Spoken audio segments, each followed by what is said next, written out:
Jadi kalau ada orang sholat witir 1 rakaat sah. Tapi masa iya mau masuk surga 1 rakaat? Pas ditengok malaikat, berapa witir kau? 1. Mak, sedikit kali kata malaikat. Pede kali kau masuk ke sini 1. Imam Ahmad bin Ambal,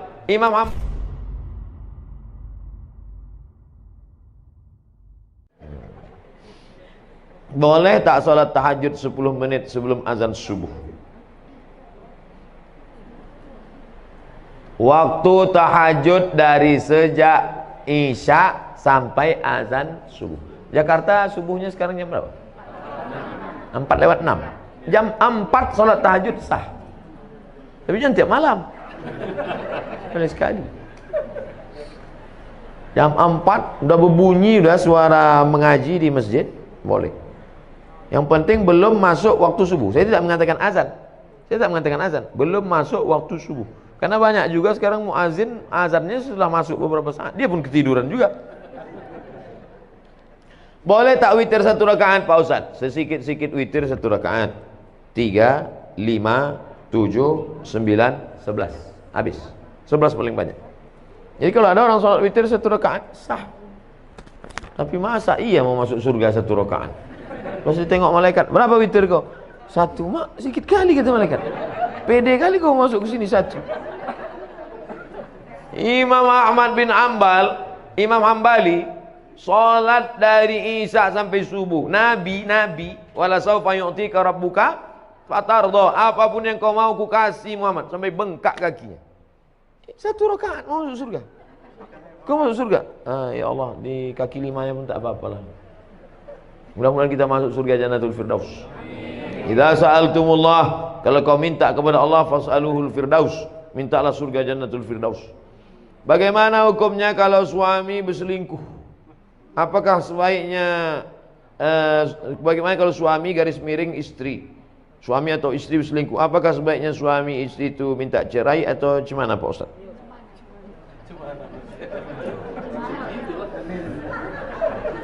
Jadi saya khutbah Jumat. Selesai saya khutbah Jumat, datanglah bapak-bapak menangis. Ada apa Pak? Saya tenangkan dulu. Setelah tenang, apa masalahnya? Istri saya berselingkuh sama kepala dinas. Gara-gara sering pergi keluar kota. Kalau ku tanya, kata dia udah macam ayahku udah. Bapak tu pun katanya udah macam anakku. Berawal, tua kali udah. Berawal dari macam, berakhir dengan macam-macam. Nah itulah, ini pelajaran, jangan sampai menganggap udah macam ayahku, udah macam abangku, udah macam adikku ya. Banyak orang ini menganggap masalah sholat, aku ikut Allah. Masalah puasa, aku ikut Allah. Tapi masalah pergaulan ini, aku lebih tahu daripada Allah. Nah, ini studi kasus. Saya tidak menjawab ada di dalam kitab. Tidak, true story, kisah nyata. Pak Ustadz, ini udah berselingkuh 2 tahun. Terus gimana? Dia sudah tobat. Saya katakan, kalau hitam katakan hitam, kalau putih katakan putih.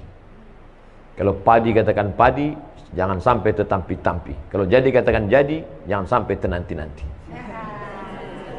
Kenapa ke situ pula perginya? Kalau kau sanggup terima dia, terima. Tapi kalau tak sanggup, lepaskan baik-baik.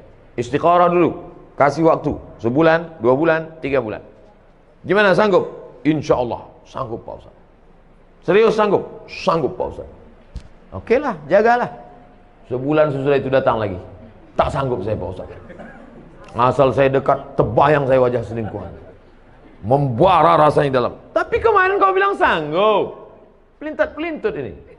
Tak betul, cakapnya tak bisa dipegang. Binatang itu yang dipegang talinya. Kalau orang yang dipegang cakapnya. Kalau orang tak bisa dipegang cakapnya, ikat dia pakai tali. Disitulah baru saya tahu bahwa tidak ada laki-laki yang bisa menerima woman use it yang sudah dipakai orang lain. Terbayangnya muka laki-laki, tak bisa dia terima. Oleh sebab itu ujung-ujungnya dilepaskannya juga. Maka jangan pernah terjerumus dalam jaga diri baik-baik. Karena tak ada laki-laki yang bisa. Kalau ada laki-laki yang bisa menerima, mungkin ada, tapi saya belum jumpa lagi. Mungkin ada yang bisa. Kau terima dia? Saya terima Pak Ustaz. Kenapa kau terima? Karena saya lebih banyak pula dari itu lagi. Bisa jadi. Nah, oleh sebab itu. Nah, okelah, kita husnuzan, mudah-mudahan bisa diterima. Amin. Tapi kalau bisa kau terima, jangan kau ungkit-ungkit, jangan kau ungkap-ungkap, tutup. Mestinya kau tak perlu buka buku diariku. Oleh sebab itu, maka kalau terima, terima dengan baik. Tapi kalau tak terima, lepaskan dengan baik, sampaikan ke hakim. Hakim akan menjatuhkan talak. Hakim akan menjatuhkan talak. Tak bisa talak di rumah, hakim nanti akan menjatuhkan. Laki-laki menjatuhkan, tapi resminya menurut hukum, maka hakim. Oleh sebab itu, maka mudah-mudahan kita terselamatkan dari perbuatan-perbuatan macam ini. Amin. Ya Rabbal Alamin. Ada pertanyaan? Ada pertanyaan? Silakan. Bapak.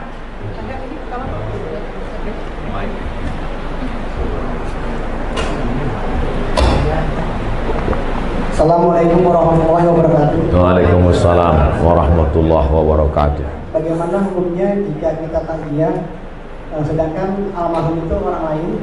Apakah pahala sampai kepada almarhum? Waalaikumsalam warahmatullahi wabarakatuh.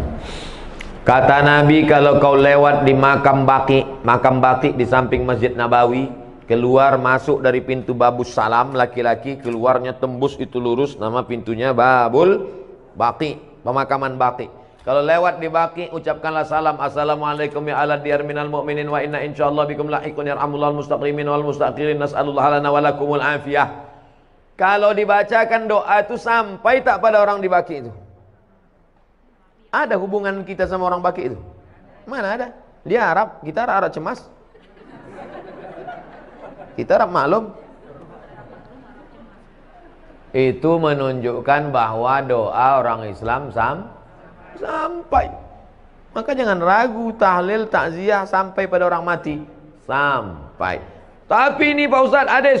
Iza matal insan, kalau manusia mati, inqata'a amalnya putus. Kecuali 3. Waladun salihun, ilmun yuntafa'u bih, shadaqatun jariyah. Ini orang tak paham hadis. Abdul Somad kalau mati, amal Abdul Somad ini putus. Bukan amal bapak ibu putus ke saya. Amal bapak ke saya putus apa tidak? Tidak. Kalau putus amal bapak, macam mana ada sholat jenazah? Sholat jenazah itu amal saya apa amal bapak? Amal ibu bapak. Saya udah mati udah. Tapi amal saya dulu ada 3 yang tetap mengalir. Yang pertama, Abdul Somad ceramah-ceramah diamalkan oleh jamaah, mengalir. Yang kedua, rupanya Abdul Somad peletakan batu pertama, mengalir walaupun sebiji batu.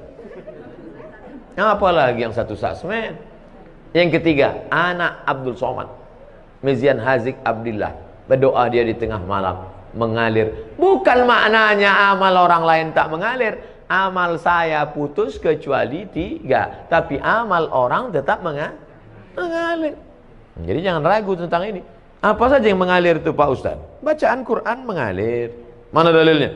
Abdullah bin Umar, anak Umar bin Khattab berpesan, nanti kalau aku mati meninggal dunia, bacakan pada bagian kepalaku Al-Fatihah, bacakan pada bagian ujung kakiku ujung Al-Baqarah. Riwayat lain, bacakan pada bagian kepalaku awal Al-Baqarah sampai wa ulaika humul muflihun.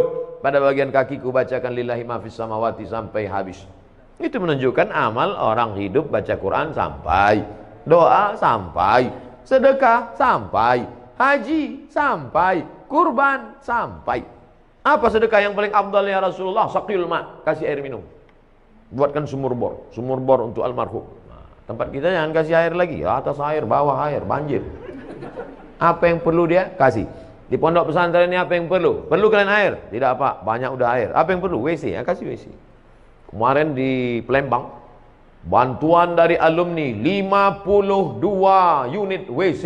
Oh, bagus. Apa yang paling diperlukan orang? WC ini sangat diperlukan di pesantren. Berapa anak-anak yang kebelet tertolong? Man yassara an mu'sirin yassarallahu anhu yaumil qiyamah. Siapa yang memudahkan urusan orang, dimudahkan pula urusan dia. Oh, itulah urusan yang paling tersulit di dunia. Dilepaskannya urusan orang. Bagus sekali. Bapak-bapak yang ketawa berarti pernah mengalami.